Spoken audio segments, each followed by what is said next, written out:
Parlons un peu du rapport de l'homme aux techniques. Les techniques envahissent notre vie, sont supposées l'améliorer, l'améliorent en partie, la détériorent en partie.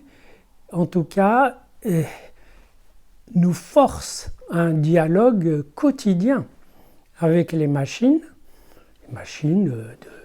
qui appartiennent à des sociétés respectables de télévision, du numérique, de toutes sortes de choses. Et ce qu'on néglige souvent quand on pense à la technique, et que surtout qu'on s'envole dans des grands refrains sur les transmutations ontologiques qu'elles vont nous apporter, et peut-être même qu'on est menacé de passer transhumain. Qui sait? D'ailleurs, on en voit des signes. Et lorsque on en parle, on oublie un élément essentiel de la technique qui est l'accident.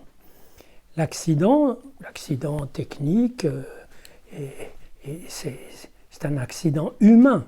C'est l'humain qui fait la technique.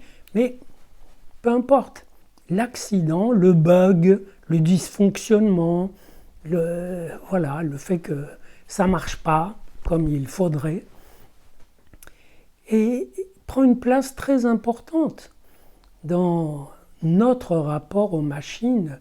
D'ailleurs, une machine, quelle qu'elle soit, sophistiquée ou simple, se meurt par accident ou par usure, par vieillissement, mais plus souvent par accident.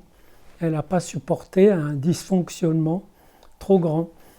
Et nous aussi, les usagers, on ne supporte pas si bien le dysfonctionnement.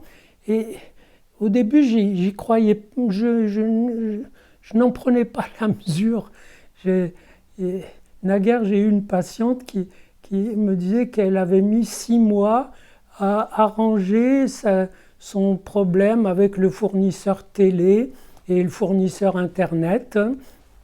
Il y avait toujours quelque chose qui n'allait pas. Et depuis, j'ai été plus attentif, et il y a réellement des gens qui vont d'un dysfonctionnement à l'autre, mais ce n'est pas le plus intéressant. L'intéressant, c'est que j'imagine ceux qui mettent en place ces dispositifs, et qui ne sont pas des gens méchants qui veulent simplement rentabiliser leur boîte, eh bien, ils s'arrangent dans cette société dite de communication à ce que vous ne puissiez pas communiquer avec eux.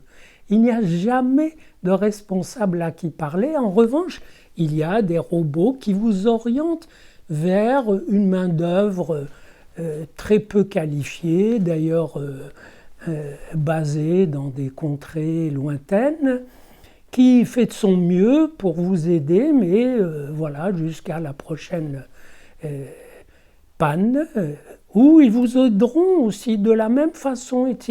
Il n'y a que des gens gentils et pleins de bonnes intentions, mais le tout est mis en place en fonction du fonctionnement le plus rentable. C'est pas joli, en fonction du fonctionnement, mais c'est bien ça. Tout doit être pensé pour que simplement ça fonctionne, même si ça ne marche pas. Mais le système fonctionne, et le résultat, c'est une réelle solitude devant le dispositif machinique. Voilà, vous êtes seul, sans recours. Bien sûr, vous appelez des amis qui vous aident, qui vous distillent leurs petites connaissances au compte-gouttes, parce que c'est normal, chacun valorise le peu qu'il sait, et c'est humain. Mais cette solitude devant des systèmes complexes qui fonctionnent mais dysfonctionnent, cette image m'est apparue une assez bonne métaphore de ce que nous vivons aujourd'hui avec la pandémie. Bien sûr, il y a ce virus étonnant, dit naturel, d'autres en doute, mais en tout cas qui ne se fatigue pas, qui fonctionne, lui, qui fait qui joue son rôle pleinement. Et quelles que soient les latitudes, les climats, voilà. Et il y a surtout la gestion des effets sociaux, la gestion de la pandémie. Et là, on tombe sur des systèmes qui empiètent les uns sur les autres, politiques, médicales, médiatiques, experts, malades, hôpitaux, etc. C'est toujours étonnant d'apprendre, ou plutôt de se rappeler qu'une ville entière peut être confinée parce que l'hôpital est débordé. On se dit, mais pourquoi ne pas doubler l'hôpital par un hôpital de campagne et laisser les autres vivre et travailler? Mais justement, c'est des systèmes qui ont leur logique. La plupart des gens savent et comprennent et ont compris ce qu'il fallait faire, quels que soient les pays dits un peu démocratiques, puisque le pays totalitaire par excellence, il n'a pas la Covid, il a réglé la question. Et donc, tout le monde sait ce qu'il faut faire, ce qu'il aurait fallu, ce qu'il faudra faire, mais c'est infaisable.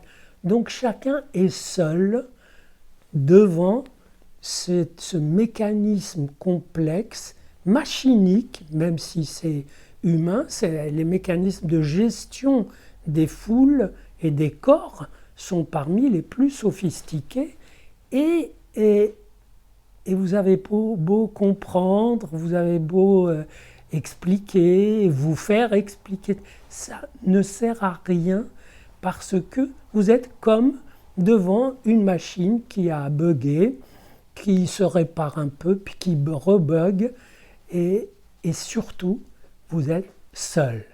Bien sûr, l'originalité, c'est que on est beaucoup, on est des milliards à être seuls devant ce gigantesque mécanisme qui dysfonctionne, ou plutôt qui, face à une altérité pure, le virus, révèle ces couches successives de fonctionnement, tous rationnels, qui donnent une espèce de folie.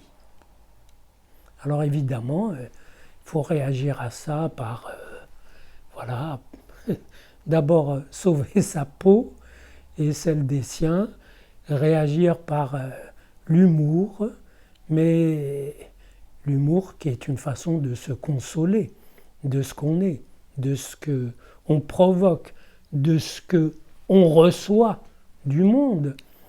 Mais peut-être que l'humour ne suffit pas, qu'il faut l'amour de la vie, de l'être, de votre rapport à l'être, aux autres, au monde, et surtout, vu qu'on n'en voit pas le bout du tunnel, le bout du dysfonctionnement rationnellement organisé, ben, il faut penser à d'autres idées, d'autres manières d'être, de vivre sa journée, pas seulement sa vie, et c'est tout un programme.